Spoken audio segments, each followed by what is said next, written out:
So you're going to be doing voiceover, and you might come across new terminology that comes with recording in the booth. And that's going to be things like headphone models, impedance, and even headphone bleed, or even the term audiophile as you start to look for different headphones. I just want to define audiophile.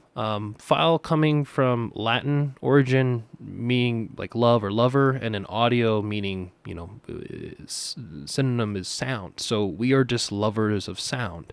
And lovers of sound love models like this. This is Sennheiser HD58X, and it's an open back. Open back and semi-open headphones, like the one that I'm actually currently wearing.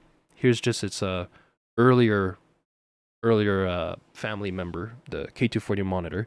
These two headphones are going to be pretty bad in the recording booth. And the only reason why I would say they're pretty bad is we want to minimize the amount of noise as possible. And having a driver of your headphone like exposed like this, where it's the ability for it to bleed is possible, is what's going to be picked up by your microphone. So I can probably minimize that, right? I can lower my volume when I'm monitoring and I'm recording at the same time. Well, that won't be the case for some people. Some people will, have either hearing fatigue already before they record, or they might have hearing issues. So they might need to pump that volume up. And if they do, and you happen to have a model like this, it's a no bueno. So what we can consider is closed back headphones. And here's just an example. I actually suggest to not buy this specific closed back model from Sony, for the pricing might be a little high.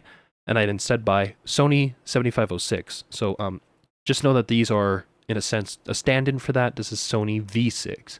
These closed backs, I can't see the driver, and they make a pretty decent seal. And I always forget what the model of headphone that clamps on your ears is versus the ones that go around your ears. These are circumneural, which means they'll go around your ears. They're big enough for an ear to fit inside, and it should make a seal with the side of your head, and it'll be a little bit more comfortable. Now, if you're buying a closed back, that's not the end of the story. You're also going to see multiple models, especially ones from Bear Dynamic. I know this is $990. Just pretend that this is $770 as a stand-in. This is $770.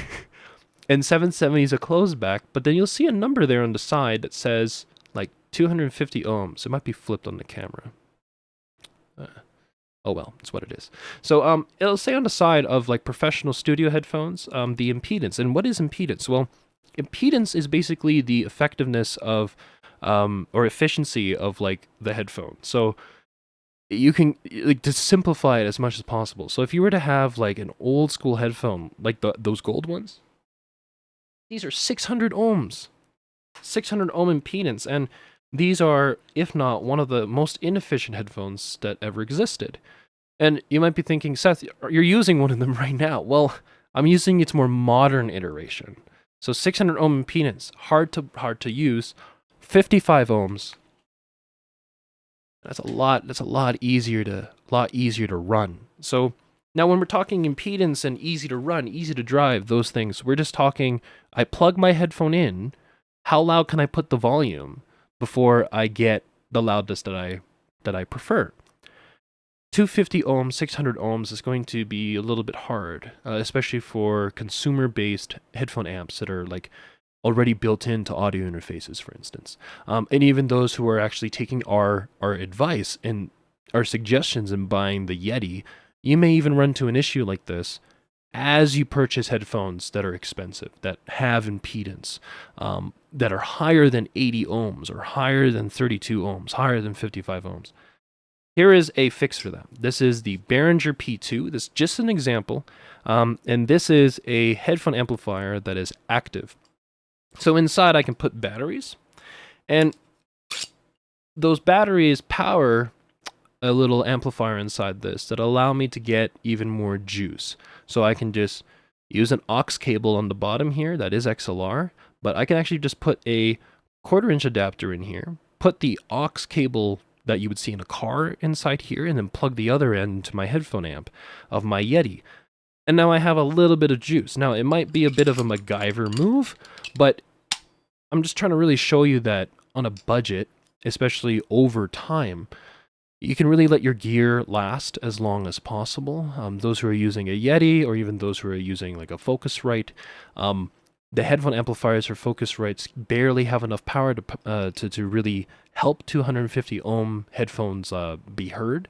But buying things like this in the future, in case you're like, you know what, now that I care about impedance, now that I care about upgrading my headphones, I want more juice, this is how you can fix that.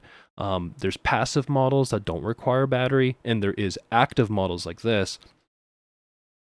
Countless active models out there that either take batteries or plug into a wall. So hopefully this was a quick stop video for that. I covered models of headphones, the two that you should probably avoid just to minimize headphone bleed, which are semi-open and open backs. I covered closed back iterations, why we like these closed backs. Making sure you find headphones that are comfortable for you. Just remember, there's headphones out there that sit on your ear and headphones that go around your ear. You want the ones that go around your ear most of the time, that feels the most comfortable. And impedance. So the higher impedance, just know that may be a little bit of trouble even for your phone to run. So you might need to have a headphone amplifier, but if the headphones that are being sold have options for impedance, like the Barodynamic series of Pro models, they're going to be 32 ohm, 80 ohm, 250. That's the modern take on their style of headphone, and it's really, really effective actually when purchasing as a consumer. So hopefully this was helpful, and stay frosty, guys.